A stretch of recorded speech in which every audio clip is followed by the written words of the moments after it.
Менин атым Эркин, эжемдин аты Эркингүл.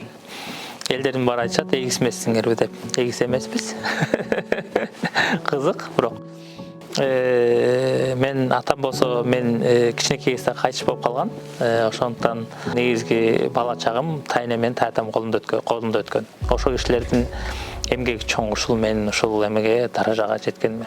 Эмнеге айт жагына тапшырып калган себеби, ошол мен 8-класста билесиздер, мурун мээрим фондусу аркылуу мектептерге компьютерлер алып барып берчү эле. Ошондо ошол компьютерлерди ошакта жүргөндө ошо кызыгып калып, аябай кызыгым күчөп, программа жазганда жакшы көрчүмүн. Ошонун кесепети болду да. Ошондон баягы тамашалап аз айтып калам, ошондо компьютерди сүйүп калгам, ошол бойдон сүйүп жүрөм азыркыга чейин депчи.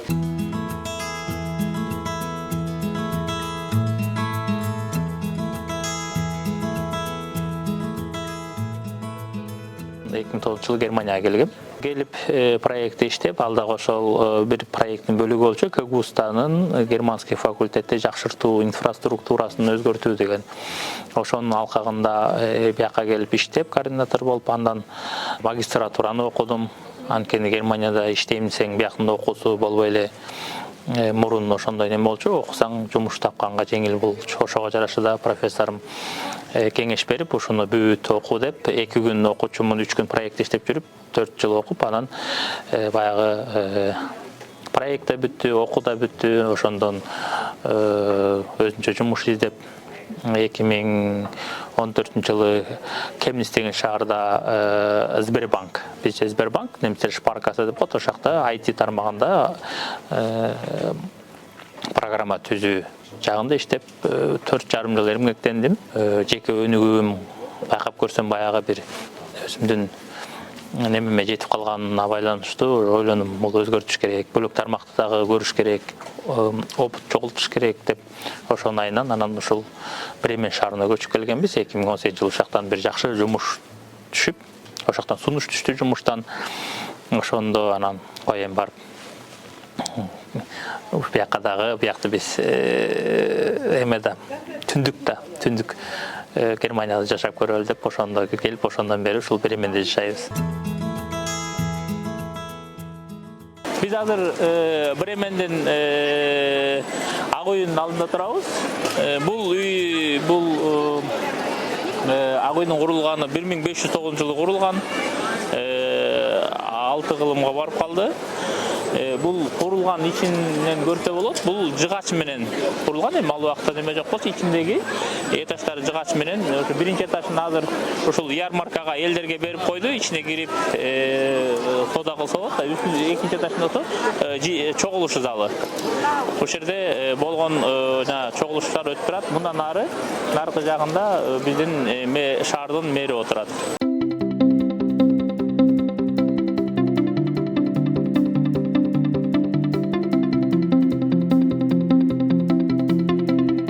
Бременде Усуна консалтинг деген фирмада улук программист болуп эмгектенем. Ошол логистика тармагындагы автомобилдердин чыккан жеринен баштап, мисалы Азиядан чыгабы, Америкадан чыгабы, же Германиядан чыгабы, ошол кайсы жерге жеткирилиш керек деген программаны жазабыз. Ал жерде мен жалгыз эмесмин, ал жерде чоң команда бар.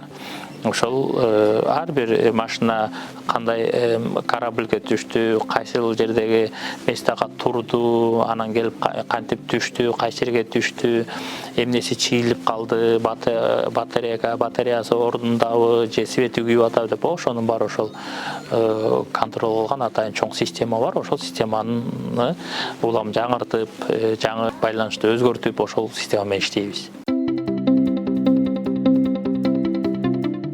Биздин шаардын символу десек болот. Өзүңүздөр көргөндөй тиги бутун жалтырап калганын көрдүңүздөрбү? Ошону кармап бул эми кристерде айтылып койгон. Эме бир жакшы немеңизди айтсаңыз аткарылат деп айтылат да. Мурдун да кармасат, ошондо мурду менен буту экөө тең эме болуп калган. Жалтырап баягы немеси өңү чыгып калган. Өзүңүз да кармап көрсөңүз болот.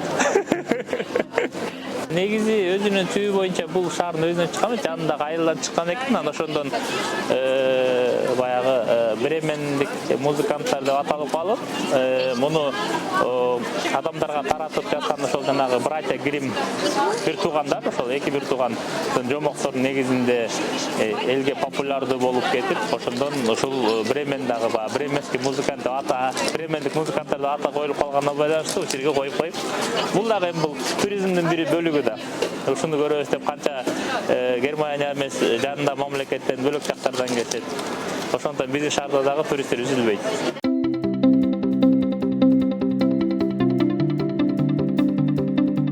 Германия билбейм, бөлөк мамлекет кандай, бирок Германияда сен немиссиң, сен бөлөк улутсуң деп бөлбөйт.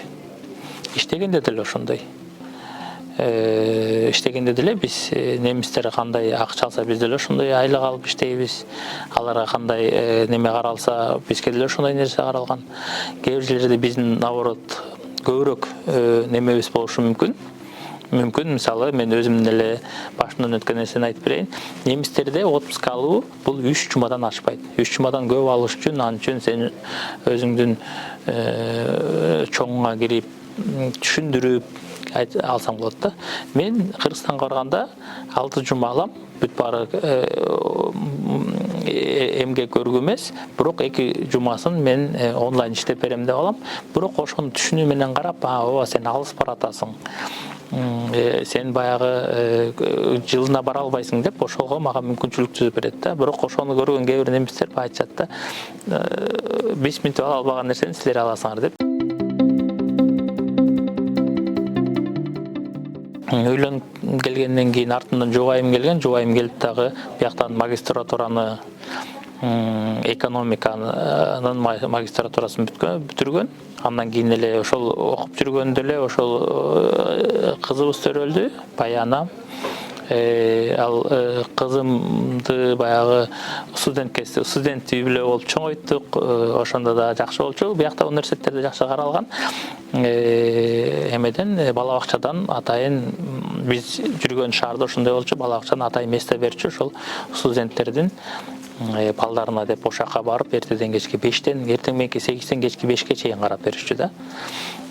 Ошентип жүрүп окуду, анан окуусун бүтөйүн деп магистерский работасын жазып баштаганда экинчи уулум төрөлдү. Анда дагы үйгө отуруп жазып бүтүп, эптеп ошону бүтүрдү. Ошондон кийин анан биз бияка көчүп келдик. Бияка көчүп келгенде мен жумушума байланыштуу көп үйгө отуруп калды. Анан эми үчүнчүсү төрөлүп азыр үйдө. Бирок азыр ал дагы өзүнүн окуусу көптөн бүткөнүнө байланыштуу. Азыр ошону жаңылантуу боюнча курс окуп атат. Аны дагы ошол бир нече убакыт өткөндөн кийин мамлекет төлөп берет. Ошондой курсту алып, азыр ошого байланыштуу ошону окуп, ошо менен ал азыр үйдө онлайн окуп атышат да, ошол жаңылтып жумуш издөө үчүн. Балдарым болсо, ошол кызым 13-тө баяна, ал ошол Бремендеги 2 тилдүү гимназияда окуйт. 7-класс немисче, англисче тилдүү гимназия бар. Херман Бөзө деген ошол гимназияда окуйт. Уулум болсо башталгыч мектепте 2-класста окуйт. Кичүүсү азыр жаңы бала бакчага барып баштады. Гамбург, Бремен, Ганновер 3 шаар. Үй бүлөлөр катышабыз жакшы бири-бириси менен.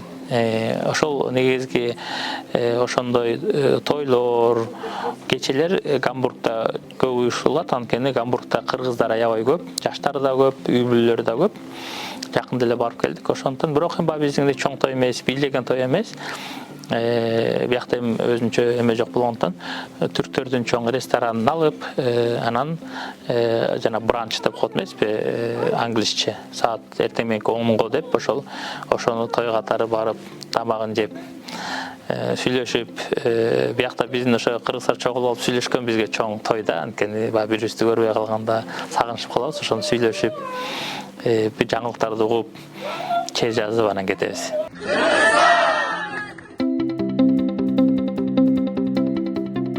Былтыр жаңы уюм түздүк, ушул Кыргыз жөнүнөн IT community деген. Ушул уюмду кургандан бери 1 жыл өттү. Ушул компанияны уюштуруп баштагандыктан жарым жылдан өттү. Бүгүн ошонун уюмубуздун ачылышы болуп атат. Ошого байланыштуу ушул конференцияда уюштуруп атабыз. Барлыктарына жолу кош келиптер деп уюмубуздун атынан айтмакчыбыз. Уюмдун түзүлүшүнүн башталышы барып ошол ковидтин убагына туура келет. Германияда аябай көп уюмдар бар. Ошол уюмдун ачылгандан кийин ойлондук, эмне кылабыз эми? Кой эми мунун ачылышын кылалы, ачылышын жөнүнө кылып койбой, конференция түрүндө кылалы. Элдерге маалымат берели деп ошону мына Гамбургда 7-октябрда өткөздүк. 200 кишиге пландаганбыз. Ошо бир 170 киши келди окшойт. 170-180ге барды негизи. Ошол бир күндө болгон колдон келген маалыматты беренге аракет кылдык. Аябай жыш болду да, мындайча айткандачы, убакыт тарыраак болду. Конференция кыргызча болду.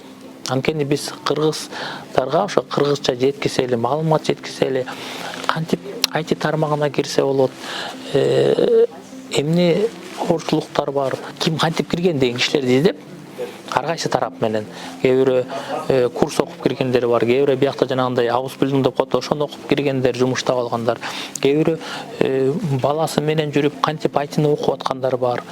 Алынан тышкары дагы бияктагы чоң жана корпорациялардагы IT окутуп атышпайбы? Ошолорду чакырып өткөздүк. Бул уюм, өзүңүз билесиз, бул орусча айтканда некоммерческая организация да. Бул биз бул жерден эч кандай выгода көрбөйбүз, орусча айтканда. Бул биз бирөөнө жардам берсек болот, бөлөрдөн акча алып алып, бөлөктөргө жардам берсек болот. Бирок ошол кетиш керек. Биз аны чөнтөккө салып албашыбыз керек, өзүбүзгө төлөбөшүбүз керек.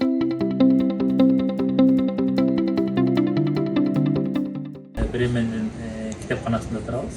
Бул мамлекеттик китепкана, эң чоң шаардын ортосунда. Азыркы өзүбүздүн улуу жазуучубуз Чыңгыз Айтматовдун китептерин карап, менче которулган көп китептери бар. Алып окуса болот ушул жерден.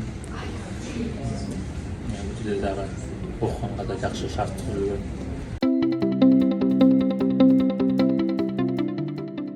Бул Европанын ортосунда болгонуна байланыштуу жөнөкөй жумушчулар буларга жетиштүү.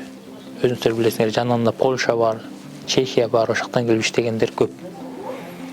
Анан Германияга ошондон булардын баягы бияка келебиз деген андан алыс жердегилер, буларга специалисттер, жакшы адистер жетишпейт да. Ошонун айынан биз дагы, мисалы, биз Кыргызстандан келебиз дегендер ошон үчүн баягы требования өйдө коюлган ошол да. Жакшы адис болушуң керек. Жок дегенде англис тилин билишиң керек. Немис тилин билишиң керек. Жөн эле аны билип алып эле мен адисмин, Германияга кетем десең да болбойт. Анан бир фирма табышың керек, аны менен аяктан контракт алышың керек, жумуш контрагын, аны көргөзүп анан келесиң да. Таятам мен тайнемди ата-апа деп чоңойдум. Ошол неме кылып, баягы бир сурадым да. Экөөбүз атта учкачып келатканбыз. Ушундай кылып атам. Ошентсем ушул кайра университетке көтөм, баягы 3-курс болоюн деп калгам. Ошентсем ошол атам айтты: "Уулум, сен чоң жигит болдуң. Сени мындай кыл, сени тигиндей кыл деп мен айтпайм. Өзүң ойлонуп кайсыл туура болсо ошондой кыл" деп койду. Бул мага ушунчалык чоң жоопкерчиликти ушул өзүмдүн мойнума, ошол баягы өзүмө ушундай, мен өзүмдү ушундай чоң киши сезип калдым ошондочу. Эми балдар чоңойгону ошондой экен да. Көп кайра Кыргызстанга оралсак, алар тилден аксайт. Анан бияктын окуу системасы жакшы, бияктан окуса экен, чоңойсо экен деп ошону ойлойсуң. Бирок өзүбүздүн баягы аз иштеп жүрөбүз. Убактысы келгенде Кыргызстандан эле көрөбүз. Карлыгыбыз Кыргызстанда өтсө деп ойлойбуз. Балдар чоңойгондон кийин барабыз кайра артка эле.